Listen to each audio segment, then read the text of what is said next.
Hi everyone, welcome back to the episode of Ask Dr. Nick. My name is Dr. Nick Schmidlkoffer and I work for the Neurologic Wellness Institute. And today's question is, why is intermittent fasting so beneficial to health? And this is something that has really blown up over the last 5-10 years is fasting, or specifically intermittent fasting.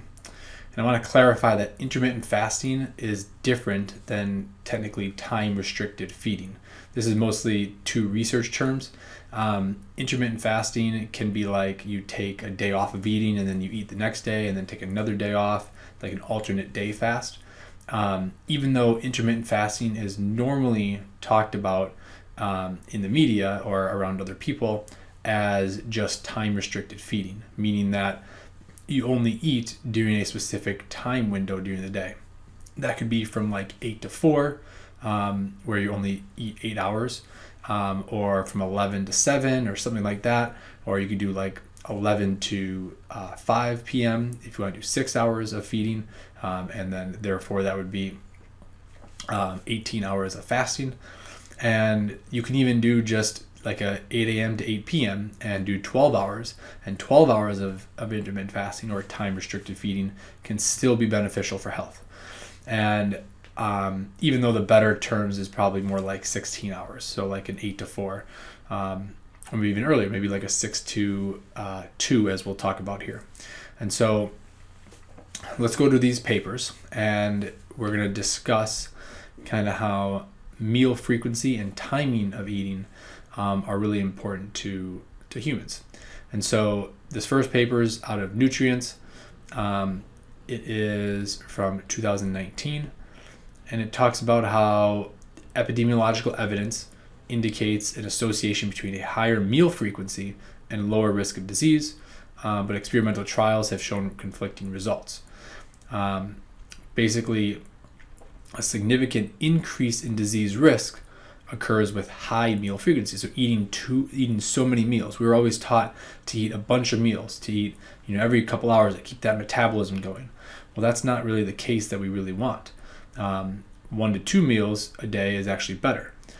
Apart from meal frequency and timing, we also need to consider, does breakfast consumption and or distribution of daily energy intake affect as well?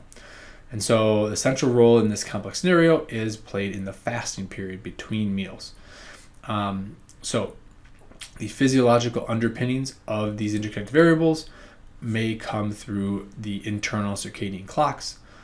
Food consumption that is asynchronous with a natural circadian rhythm, like our circadian rhythm about how the sun goes up and comes down. That natural circadian rhythm is really important. What's also been shown to be important with this abstract here that shows is a regular meal pattern, including breakfast consumption, consuming a higher proportion of energy early in the day with reduced meal frequency, about like 2 to 3 meals per day, and then regular fasting periods may provide the physiological benefits such as reduced inflammation, improved circadian rhythm, therefore improved sleep, increased autophagy, that means basically clearing out dead or damaged cells and then improving on recycling and making new, better cells, stress resistance, and modulation of the gut microbiome. And we know gut health is great for us. So that's what I kind of want to talk about, is each of these points here. So one thing I want to show is just this quote here from Moses ben Maam, and it's eat like a king in the morning, a prince at noon, and a peasant at dinner. And I think that is something that we should all live by. Eat more in the morning than at lunch, and then even less at dinner. So let's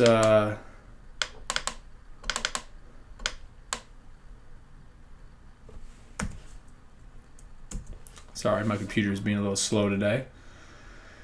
So I want to show this picture here, just talking about how our circadian rhythm, like day and night circadian rhythm, and eating behavior both affect the brain. And they together, if we could pair them together, we can have a better outcome on our hormones, our body temperature, how our autonomic nervous system is controlling our brain and body, our sleep-wake cycles, and the microbiota or the gut microbiome. both eating behavior and day and night circadian rhythm cycles affect that. And so if we can pair this up together to have this like time restricted feeding where we eat kind of in the times that we're up during the day, that can maybe improve these peripheral clocks and improve our brain overall.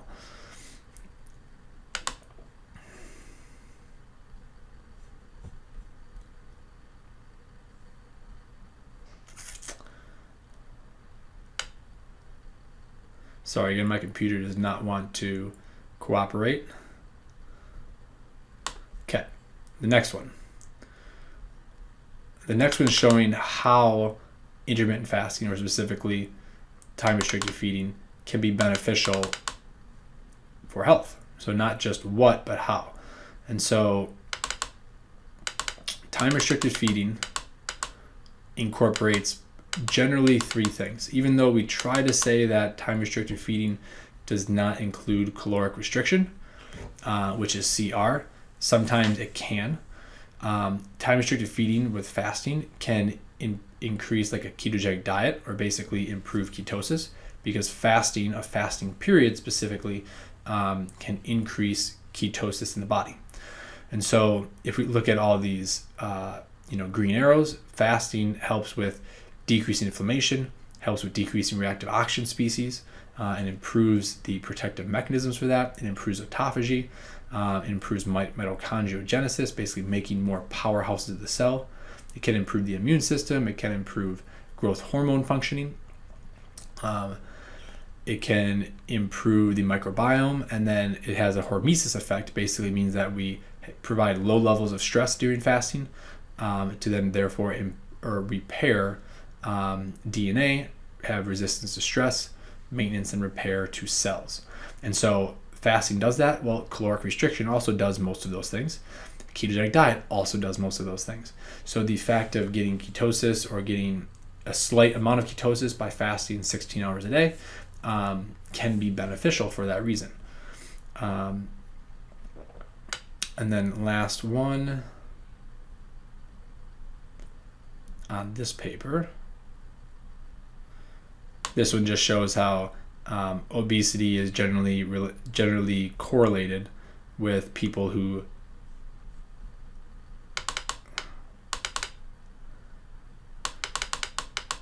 have reduced fasting period. They eat a high fat diet, high sugar diet. Their last meal they eat is late at night, and they skip breakfast. While people that eat 2 to 3 meals a day, they eat breakfast. Their last meal of the day is way before they fall asleep. They may have better fasting. They're going to be thinner. They're going to have better total cholesterol, decreased hunger, decreased inflammation, better AMP-K, which is AMP kinase, which helps with insulin sensitivity. But I want to show this graph, which shows basically that positive effects have been shown in multiple studies for basically an early dinner. So time-restricted feeding and an early dining. So basically you're eating earlier than maybe 6, 7 o'clock, and that time-restricted feeding window is pushed up. So eating, a big breakfast, a smaller lunch, and then an even smaller dinner, right? Eat like a king at breakfast, like a prince at lunch, and like a pauper or a peasant at dinner. And so all these green things are positive benefits on cholesterol, on blood pressure, on body weight, on fat mass, on diabetes, and on coronary heart disease. While negative effects are seen with skipping breakfast for cholesterol, body weight, fat mass, and diabetes. So we don't necessarily want to have a time-restricted feeding window where we're eating at 11 or 12, 11 a.m., 12 p.m., and then eating late at night right before we go to bed. We don't really necessarily want to do that. Okay, just two more articles. So this article, Intermittent Fasting, a Heart-Healthy Dietary Pattern. There's just one picture in here I want to show. And so here it is, just showing again, similar thing we just saw, is that intermittent fasting can improve oxidative stress, decrease oxidative stress, therefore improve mitochondrial health, therefore help with aging, help with the heart. Circadian rhythm, if we're syncing circadian rhythm with intermittent fasting, therefore we synchronize feeding times, and therefore with other gut factors like the liver, pancreas, adipose tissue, and helps optimize energy as well. And then there's also the theory on ketosis, which I just mentioned. If we improve ketogenesis, then we can decrease adipose tissue. We can improve a lot of metabolic factors, including decrease inflammation. And then the last article in here, it is a article on rats, but I just wanted to show how intermittent fasting can enhance long-term memory consolidation based on improving the hippocampus. The hippocampus is our memory center in our brain, or what converts short-term memory into long-term memory. And this article from 2021 just showed that in rats, caloric restriction did not do this. But the fact of intermittent fasting, where they initiate a little bit of ketosis, did improve long-term memory consolidation due to the specific longevity gene called the klotho. So that is all for today. I wanted to emphasize how good intermittent fasting can be for your health, specifically how many people don't do it. They don't eat bigger meals in the morning. Instead, they're eating bigger meals at night before bed, which could be the wrong way to do intermittent fasting. So if you're doing intermittent fasting now and you're not getting the best benefits out of it, maybe you need to push more of your calories earlier in the day to improve your circadian rhythm and therefore have the best benefit out of doing some sort of time-restricted feeding. If you have any questions or comments, please leave them below. If you have any suggestions for future topics, I would love to hear them. Thanks again. Have a great day. Stay healthy.